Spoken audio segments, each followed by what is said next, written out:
we've got the grid forming up for our next race. It's the Silverline Formula Junior Championship, this time for cars that ran in the series between 1961 and 63, so a little bit more modern, and we've got a proliferation of both Lotus and a lot more Lotus cars running in this 1961 to 63 field, a lot more Lolas, and less of the lesser known sort of home built specials is how I would want to put it.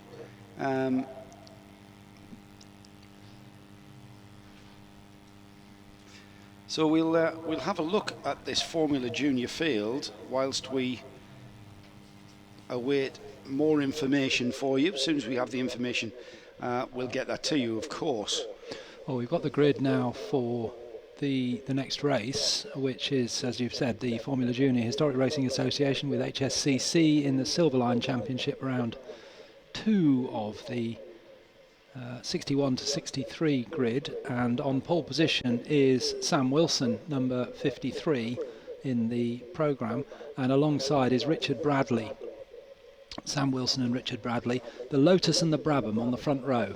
On the second row, Andrew Hibbard and Simon Diffie, both in Lotuses. So the Brabham of Richard Bradley surrounded by Lotuses there on the front 2 rows of the grid.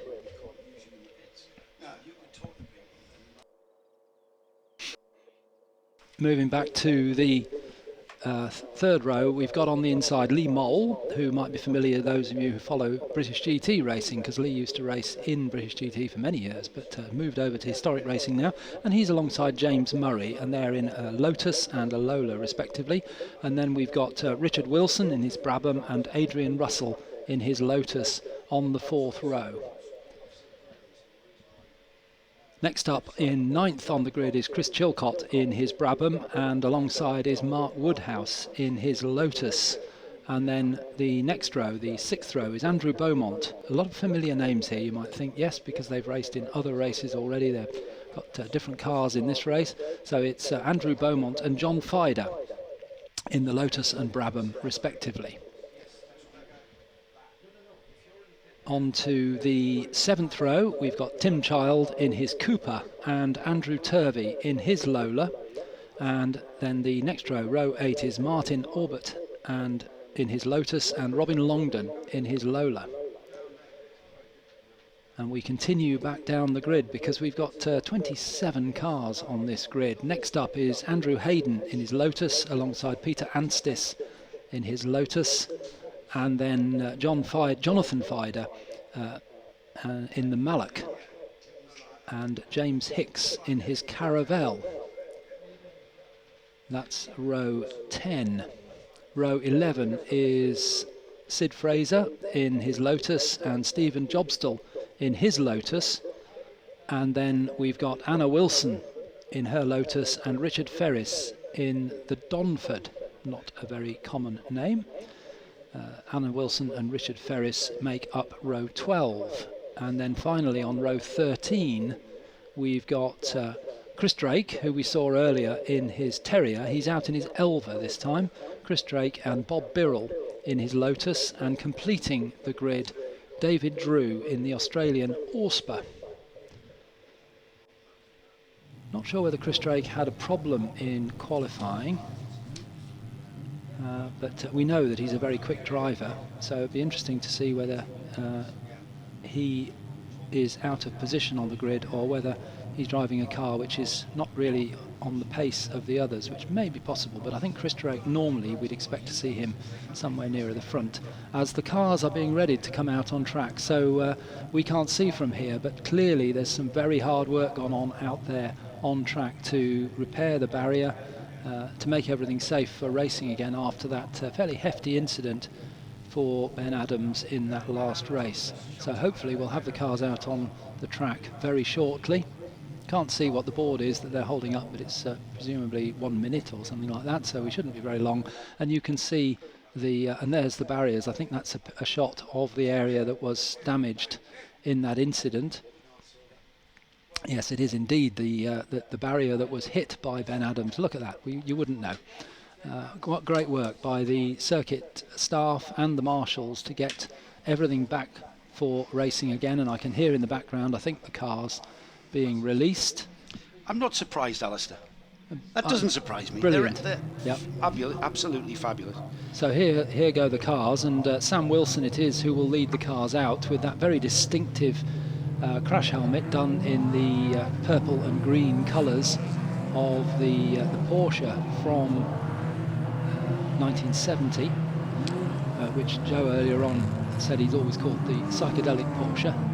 It was Andrew who reminded me who it was Willie Cowson in the 917 it won the I think it was a round of the World Sports Car Championship in Watkins Glen in 1971 in that livery, and it's become quite an iconic livery.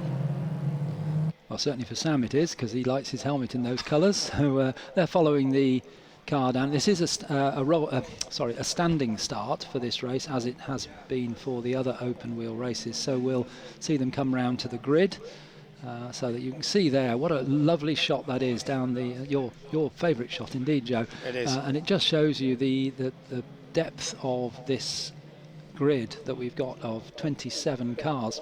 As they come up to the top at McLean's, then they'll go even higher up to Coppice, the highest point on the circuit, and we're looking there at Sam Wilson in pole position at the head, and then Richard Bradley in the Brabham.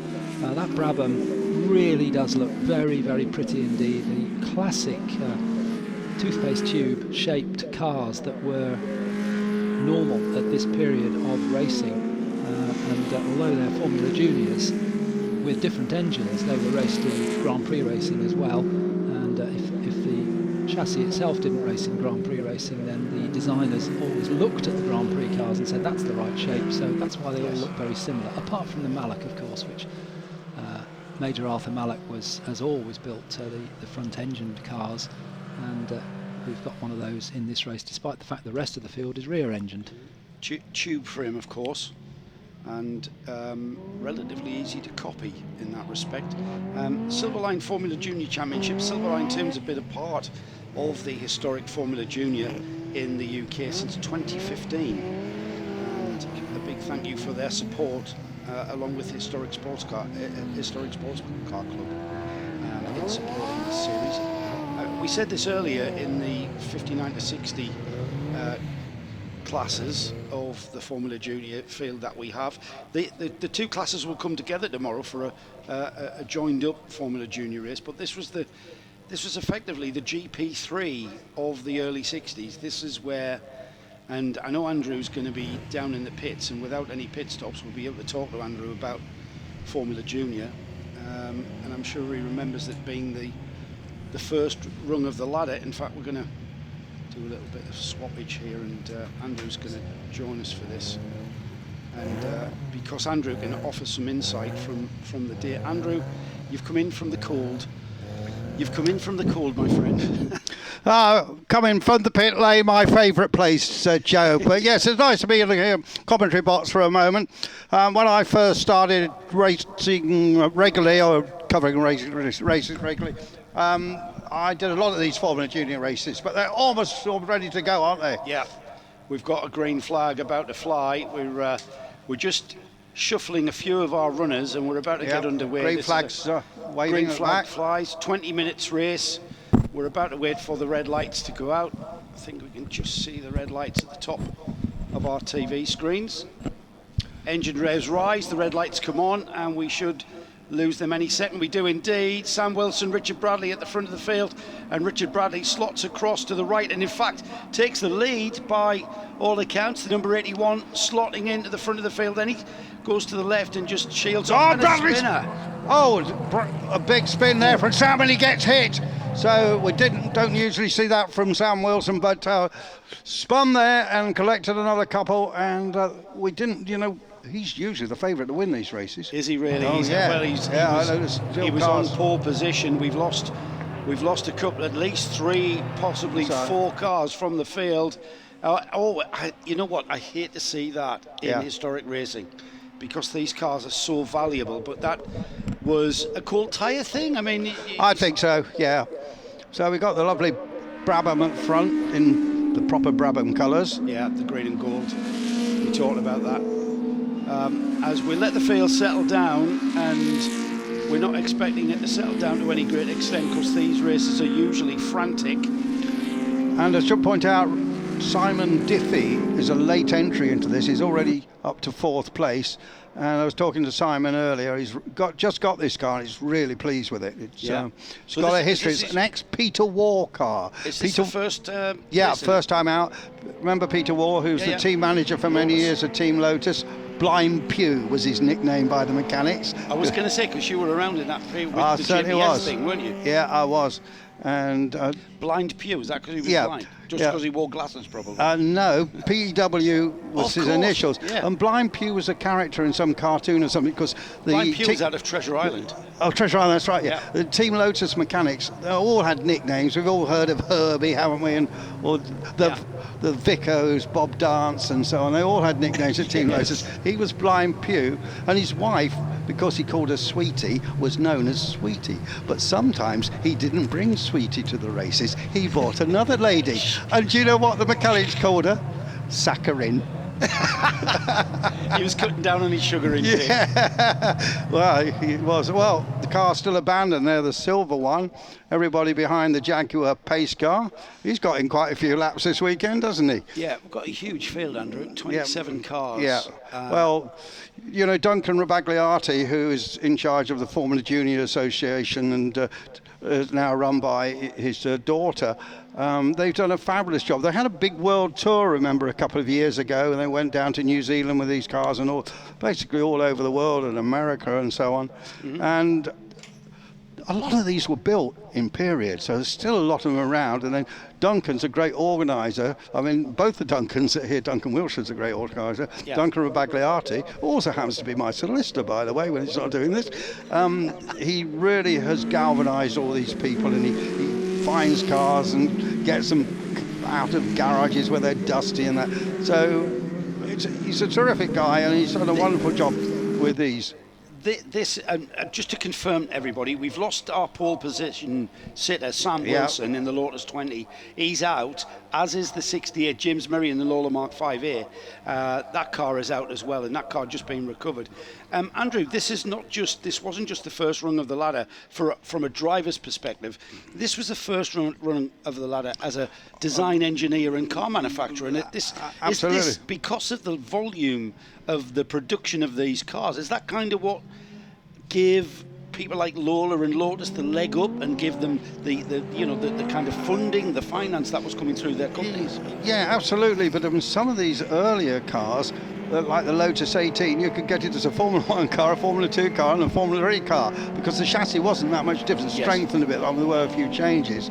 But there was lots of races for these cars, all over the continent, all over outside Europe. But there was one weekend there maybe be a race in Sweden and a race in the UK and another race down in East Germany or something. And was the progression ladder though a little bit easier to follow than it is today? I mean, there's all sorts of single seaters. Yeah, so Formula Junior. Started in Formula Junior. Where would you go then? And then Formula 1. From Formula Junior? Oh, yes. But then, of course, it went to Formula 3, so they changed these cars from 1100cc to 1 litre, and then you had Formula 2 as well and Formula 1. But no, you can go from Formula Junior. That's exactly what Jim Clark did, Trevor Taylor, all these people. So these cars are from 61, 63. Yeah.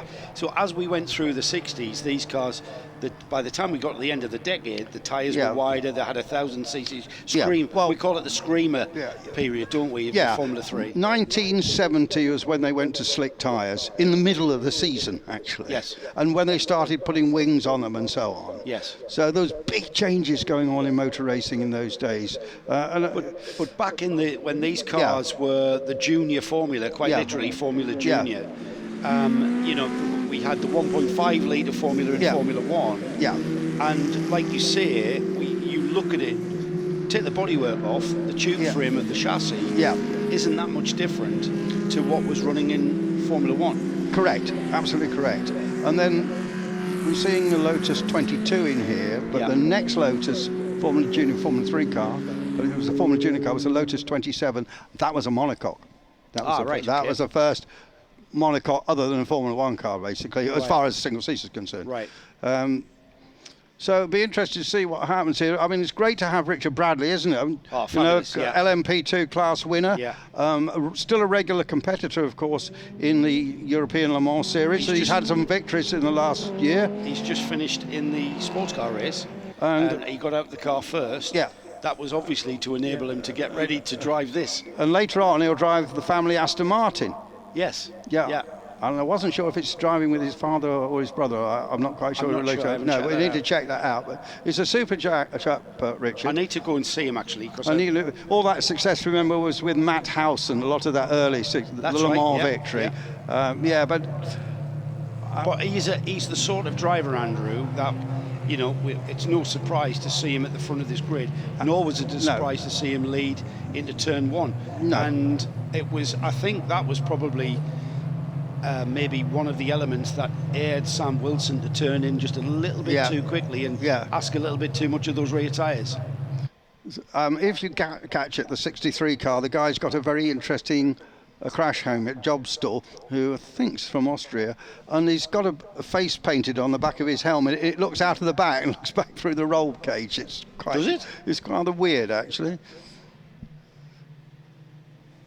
So we're still circulating. Yep, still safety car, and I think we've recovered the cars. The safety car lights are still on, and Richard Bradley still continues around. He's going to be able to keep an element of temperature in his tyres, and you can see him waving about as the rest of the field are too. 12 minutes remaining in this race now, so it's going to be a bit of a dash for cash, as they say, isn't it? We're almost half distance.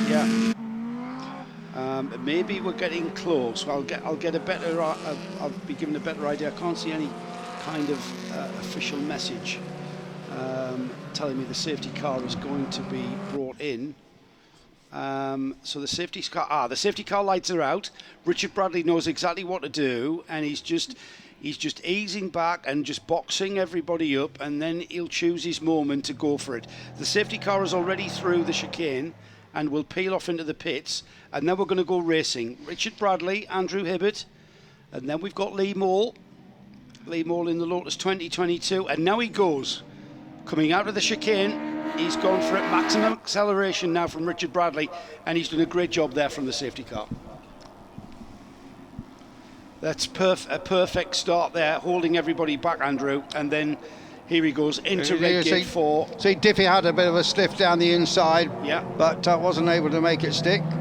And then a car there in the colours of Ian Walker Racing, I think, the number 61. Andrew Beaumont in the Ronnie Peterson replica helmet that he's known for. Yeah, that car's been run by Classic Team Lotus, by Chris Dinich and the guys, and just finding out that the famous ex-Tyrrell team manager, Rupert Merriwearing, who did work for Lotus in period, he's joining them, or rejoining them actually, to strengthen up the whole management of the Classic Team Lotus team. And Rupert's here this weekend. So Rupert not thinking about retirement then? No, he told me this morning he was thinking of retirement, and then decided chance to go to Classic Team Lotus was too good, so you can't knock that thing back, can you? And I just found out he lives just about a mile away from me that I didn't know, so might be having a beer next week. Does he? That's excellent news. That's excellent news.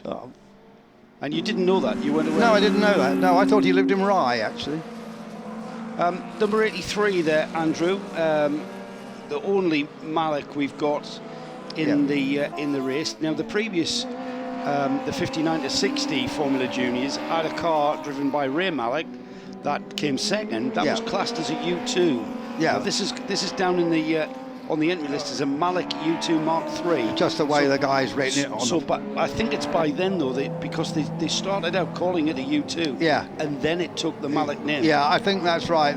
The old Ali's just coming out of the slipstream there. See if he can dive down on the inside, and yes, very close. Yeah, Major Arthur Malik was the father of Richard and Ray, of course, and he was a good racer too. Yeah. It's quite a dynasty. Bristling moustache he had. Did he? Yes. He looked like a major. Was he an army major or RAF? No, army major. Army major. Yeah. Of course. And he built the cars in Road in Northamptonshire. And I believe Richard Mallock still builds on, the successor to these. Oh, and we had a puff of smoke. Yeah. That's exactly what it was. Or is there dust down there? Maybe Yeah, there's some oil dry down there. We see that. I think that's the inside curving. And I noticed Diffie is up to 3rd place now, Simon Diffie.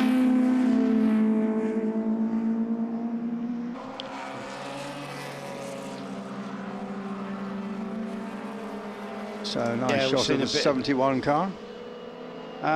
Already 8.5 minutes of this race, and Richard Bradley's pulled out about 1.5 seconds from Andrew Hibbard, and Diffie has moved ahead of Moore. Yeah. I've noticed last time by. Spinner. Yeah. Spinner at the chicane, that's the number 71, and that's James Hicks in the Caravelle. Yeah. Caravelle Mark III, to be precise. Yeah, I think they built 3 of them. And originally a guy called Hugh Dibley, who's still around, who was a very well-known racing driver in his time. Yeah, I've heard the name. Yeah, raced the Chaparral, I think, once. That's probably where it was a BOAC, or British Airways, pilot as well. I have. Yeah, I've Hugh just, Dibley. I've Anyway, just been reading about Caravelle, Hugh Dibley. the interesting story, because I think it stayed in the family. I think it stayed in the family that built it. Oh, really? Yeah, I believe so. So, driving number 71, James Hicks in the Caravelle Mark III, just seen recover from a spin. Well, it was built by Bob Hicks, so I don't quite whether it's how many generations are between them. That's too much of a coincidence. And nice little car designed by a man called Richard Utley. Now, car 84 there, showing a few war scars. That's Mark Woodhouse in the Lotus 2022. That was one of the cars that was involved in the first lap incident, and Woodhouse has dropped. He was up the grid order. He started the race in 10th and got mixed up at the first time. He's down in 24th. He's got a Monaco nose on it now. He has got a Monaco nose. Yeah, that radiator is getting full airflow into it, so the engine temperature will be not at all a worry. 7 minutes remaining then, and still only 1.5 seconds that Richard Bradley has. Brabham BT2, like you said, Andrew, that car in that livery, that green with the gold band, the gold stripe, that was kind of iconic in that period of those early Brabham World Championships in Formula One. The first MRD, and we saw it in the Formula One race earlier, was actually in turquoise. And then they went to the green and gold, which is, of course, the colours of the Australian flag. Yes. It's Australian racing colours. Yeah, of course. Yeah, and as expected, a very well prepared Brabham BT2 of Richard Bradley. Now, the gap to Hibbard has gone to nothing. So car 81, Richard Bradley, from car 79, Andrew Hibbard, are absolutely nose to tail, with fastest overall lap of the race put in last time by Hibbard. Hibbard knows this car very well. He's raced it a lot, this Lotus 22, and I would suggest that Richard Bradley doesn't know his Brabham quite as well, but you've got one guy who's really a modern professional racing driver. Yes, he is, yeah. Against Andrew Hibbard, who's a very good historic racer, but he's not a full-time professional racing driver, which Richard Bradley absolutely is. Well, those two have pulled away. They've got a gap of about 6 seconds, 6.5 seconds as this battle continues. There's Richard Bradley just going into Coppice. There is Hibbard now, Andrew Hibbard there in the red-coloured number 79. Now that is not 0.3 of a second. So whatever it was that closed that gap up the previous lap, that is not the case. As Richard Bradley turns into the chicane, now Andrew Hibbard turns into the chicane also, and across the line there to complete 9 laps with just under 5 minutes remaining. The gap out to 1.6. So that's pretty much where it has been. It was 1.5, 1.4, and then it went down to 0.3, and that kind of struck my attention, but now it's back to where it's pretty much been, so I'm not sure why that was the case. So Richard Bradley, I should say, back in command of things as we look back down to the back straight and a battle for position with 2 cars circulating nose to tail. It's the number 5 of Longdon, who started this race in 16th. Robin Longdon in the Lola Mark 5A has now been chased down by the number 55, and that is the car of, I'm just trying to find him on the screen, the 55 I cannot find. It was 55 in that. Yeah, Chris Drake. Yeah, it is Chris Drake. Yeah. Yeah, in the Elva 300. And, there he is. He started 25th, so they're well up the field from 25th up to battling for 10th and 11th, Alistair. I did mention when I was doing the grid that I wasn't sure whether Chris Drake had problems in qualifying, but we know how quick he is. I think that must be the case. Yeah, obviously, yes. He's challenging for that. 60 looking like it's recovering from a spin there. Fraser in the Lotus 2022. And Simon brackets Sid, so I take it he prefers Sid Fraser. And the 55 car, Chris Drake, is the Elva, and wheel out the story of where the name Elva comes from. Out of interest, for those that don't know, it was designed by Frank Nichols, and he thought a nice name for a car would be the French translation for she goes, Elle va, hence Elva. And they made road legal cars as well, a little courier. It suits a small, single seater, Elva. It's kind of very apt. Battle for the lead, still at 1.6. They're already through Coppice, and if anything, Alistair, I think Richard Bradley is extending that lead. Well, certainly Andrew Hibbert is working very hard indeed through Coppice there. He was absolutely soaring away at the wheel. And then I like the way Andrew calls that the Monaco nose for the extra cooling. Yeah, that's the number 84 that we mentioned earlier. That got Mark Woodhouse got wrapped up in that first corner incident. That's a shame. He's undoubtedly quicker than the cars ahead of him, having dropped down the field to 24th. He moves ahead of it's not the car that's on him in front of him on the timing screen, so I'm not sure where he is track position wise. We're under 2 minutes to go though, so 2 minutes remaining, and it's the number 73 that he's put a lap on there. So we're not far from seeing Richard Bradley and Andrew Hibbert enter onto their final lap. They've created what to me can only be described as a huge gap, considering it's 13 seconds before we see the number 62 Simon Diffie in the Lotus 20, and then Lee Moore in the number 80. Lee starting from 5th place and now running in 4th.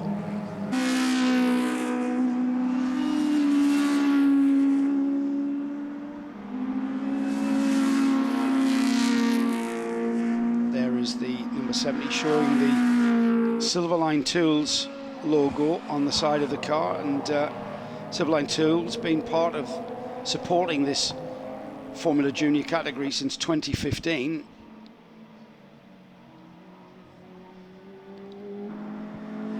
As the rest of the field continue to lap. We're getting towards checkered flag with under half a minute remaining now.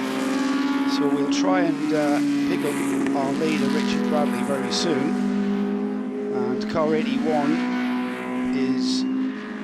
has extended. There he is there, just coming through McLean's. Sterling work from our camera team. 8 seconds, so this is the last lap, isn't it? Yeah. He's not going to get back to the timing line before then, so time runs out, and on the long straight down to the chicane comes Richard Bradley. Stern challenge from Andrew Hibbert mid-race, but it's faded away as Richard Bradley has scythed his way through the slower cars and is about to get the checkered flag as he comes across the line. We see the checkered flag on the right-hand side. Yes, there it goes. So a win for Richard Bradley in what look in the flesh and on the screen just looks such a pretty little car. It's beautiful, isn't it? The first car with the BT moniker for Jack Brabham and Ron Taranach, who designed the Brabham cars. lovely, Yeah. lovely looking car. I think we're going to have a look at that car up close after dinner, before it gets too dark. So a great win there for Richard Bradley, who did all of that on the first corner on lap 1 off the start, and got off into the lead around the pole sitter Sam Wilson, who then ended up having a spin, so caused a bit of an incident that gave us that big delay of almost half the race. And then Richard went on to kind of consolidate things and just hold off Andrew Hibbert to a gap of 4 seconds at the line. And Andrew Hibbert actually did the fastest lap of the race, so 1:17.6, which was a couple of tenths quicker than our winner. That may be in the middle part of the race when he really did close the gap, and then it kind of woke Richard up, didn't it? And then he started to put in the laps again. Rest of the field coming through, and we'll be having a rundown. Alistair will probably take us through the rundown of this quite huge field, 27 cars in this Formula Junior, the Silverline Tools Formula Junior Championship for 61 and 63. And then we'll see these cars back out tomorrow, where we bring together the eras that we have seen today. The Silverline Formula Junior Championship 58 to 60 will come together with the Silverline Formula Junior Championship 61 to 63, and we'll basically have the Silverline Formula Junior Championship 58 to 63. Richard pulling onto pit lane and being shown the way to the Parc Fermé and indeed the podium area.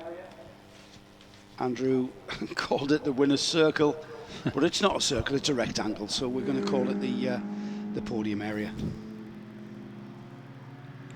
And we've got the results up on the screen for you for the second of our Formula Junior races for the later cars, 61 to 63. Here we are on race 5. It's Richard Bradley who took the win in the gorgeous Brabham BT2, 13 laps completed. Second place, Andrew Hibbert in the Lotus 22, just 4 seconds behind at the end. He'd been closer. Then we had Simon Diffie, first time out, I think I heard Andrew Marriott say, in the Lotus 2022 in third place. Then ex-British GT racer Lee Mole, in fourth place in the Lotus 2022.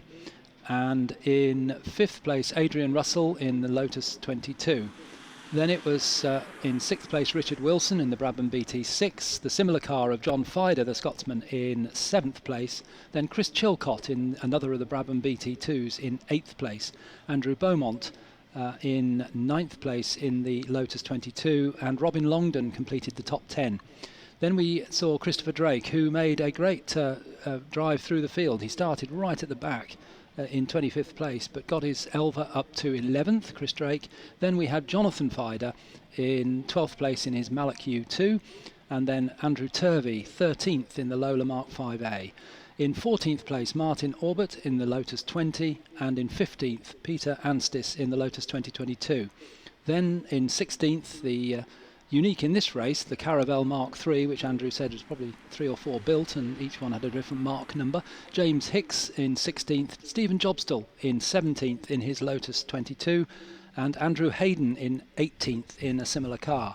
Then in 19th, Richard Ferris in the Donford, and completing the top 20, Anna Wilson in the Lotus 27. Another Lotus in 21st place for Bob Birrell, the Lotus 20, and then the 2022 version of the Lotus for Sid Fraser in 22nd. David Drew in the Orspa from Australia in 23rd place, and in 24th, Mark Woodhouse in the Lotus 2022. Then we've got drivers that didn't finish the race, I think Tim Child, the Cooper T59, and of course Sam Wilson and James Murray were taken out when Sam spun right on the first corner at Redgate. Sam Wilson in the Lotus, unfortunately. Thank you, Alistair. Let's head down to the podium, where I think Andrew will have our winners by now. Richard Bradley will be the first driver. Well, here's the winning to. Bravo, number 81, been in the Bradley family, I understand, for 3 or 4 years now. Richard, that was an excellent drive, but of course, you've got a bit of an advantage. You're a pro driver. Yeah, but I tell you, these guys they're seriously quick. You know, I was fortunate that I was able to do the pro thing and make a career out of it. But I tell you, if these guys had the same opportunity that I had, they'd have a very good chance at it as well. So we've had this car for a few years now. When we got it, it needed a lot of work, and it's good to see that finally, after a lot of effort, it's coming to fruition. Now we can start to race the big boys. We didn't really expect Sam Wilson to scatter the field at the first corner. Were you out of that? Yeah, I don't really know what happened at the first corner, to be honest. I managed to get Sam off the line, and then I had to deal with Andrew because he was trying to go round me, and you know I managed to hold on just, but I was too busy focusing on keeping him behind, to be honest. Tomorrow you're going to be driving something a bit different, a pre-war car. Yeah, I've got another race in the junior with the mixed grid, and then I'll be in the family pre-war car. You know, I don't know, because to be honest, I might let my old man do the whole race. He's worked hard enough; he deserves it. So I'll see. But I love the pre-war stuff as much as you can imagine. Excellent. Well, congratulations. Let's move on. And hello. In second place. Hello. Did you get caught up in that shove-bozzle at the first corner with Sam Wilson? No, I actually made an uncharacteristically good start for me, so luckily I was just ahead of it, but that's a bit unfortunate, but it's a rare occurrence. And what about this young man, Richard Bradley? A bit quick, isn't he? It is quick, but I don't mind finishing second to a chap who has raced at Le Mans recently as last year and things, so doesn't say I don't like being beaten by him, but we'll try and catch him. But I think, you know, he's a proper racing driver. So. Okay, well... And one more thing, I've got to say hello to my little daughter, because she's sitting watching at home, so... Hello Amelia. And here's Simon Diffie. Well, Simon, we were talking just an hour or so before the start, and it's a new car to you, and you're really pleased with it. I'm over the moon. I'm so excited. Judy Derrisley kindly let me take on the car and get it restored. My auntie Kathleen funded it, and Yvonne Waugh was so helpful. And it's a tribute to the great Peter Waugh. And I'd like to dedicate this place, first time out of the car, to Peter Waugh and his memory. I'm so excited. On the commentary, I did mention it because you briefed me very well. So this car raced in period by Peter Waugh, the team manager of Team Lotus. Yeah. And is that a period livery that it's in? Yes, John Pulgetti III was the CEO of Vido Oils, and he drove the car in a promotion down at Goodwood in '62 and ran it in this livery, and we just thought it would be a great tribute to the period. Well, that's absolutely fabulous. So it was a good race. So you're new to the car, but you're on the podium, first time out with it. Oh, I'm absolutely ancient. The last time I was on anything was a merry-go-round at Crossweight and Gardeners Party, and to be up with these youngsters, I can't believe it. Thank you for putting on such a great meeting, and motor racing legends. What can I say? What a fantastic day. Thank you. Life in the old dog yet. Simon Diffie, what a character, guys.